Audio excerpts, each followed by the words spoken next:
तवांग में भारत चीन झड़प के आफ्टर इफेक्ट्स क्या दिख रहे, इस झड़प का क्या असर दिख रहा, तवांग वासी क्यों हुए परेशान। अरुणाचल प्रदेश में भारत चीन सीमा के तवांग सेक्टर में चीन ने 8-9 दिसंबर की रात को वो किया जिसकी कीमत उसे उल्टे पांव दौड़कर चुकानी पड़ी थी। भारतीय सीमा में घुसते हुए उसका पाला भारत के उन जाबाजों से हुआ था जिनसे भिड़कर उसे शायद इस बात का एहसास हो गया होगा कि उसका पाला एक नए अंदाज और एक नए मिजाज वाले भारत से पड़ा है। चीनी सैनिकों की इस गुस्ताखी पर भारतीय प्रहरियों ने उन्हें मुंहतोड़ जवाब दिया था। उस झड़प और उस पर भारत की दमदार प्रतिक्रिया की खबरें भारत समेत दुनिया के कई देशों की सुर्खियां बनी।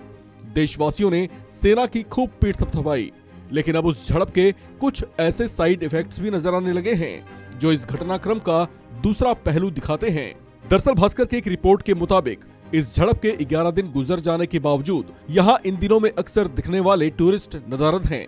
हालांकि अब हालात पूरी तरह से सामान्य हैं और सेना की भी कोई खास मूवमेंट नहीं है, लेकिन खबरिया चैनलों पर इस झड़प से जुड़ी खबरों ने शायद लोगों के मन में ये शंका बना रखी है कि तवांग में अभी घूमने के इरादे से जाना मुनासिब नहीं है।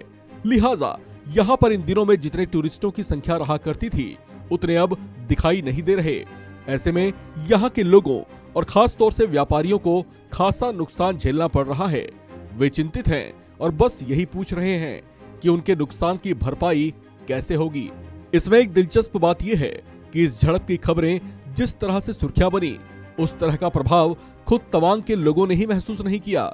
कुछ लोगों का तो यहाँ तक कहना है कि उन्हें ये खबर टीवी पर देखकर ही मालूम पड़ी, क्योंकि जिस दौरान ये सब हुआ था उस वक्त भी तवांग के रिहायशी इलाकों में शांति बनी हुई थी और सेना की भी कोई खास मूवमेंट उन्हें महसूस नहीं हुई थी।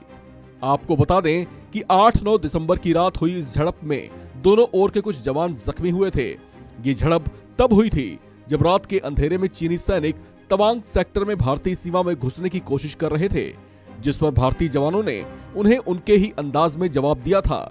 इस घटना के बाद भारतीय रक्षा मंत्री राजनाथ सिंह और गृह मंत्री अमित शाह की ओर से तीखी प्रतिक्रिया सामने आई थी, जबकि चीनी विदेश मंत्रालय के प्रवक्ता वांग वेनबिन ने यहाँ एक मीडिया ब्रीफिंग में इस पर ज्यादा खुलकर कुछ कहने से परहेज ही किया था। आपको बता दें कि इससे पहले चीनी सैनिकों ने साल 2020 में भी गलवान घाटी में घुसने की कोशिश की थी, उसमें भी चीन को मुंह की ही खानी पड़ी थी। इस खबर में फिलहाल इतना ही। बाकी अपडेट्स के लिए बने रहिए वन इंडिया हिंदी के साथ।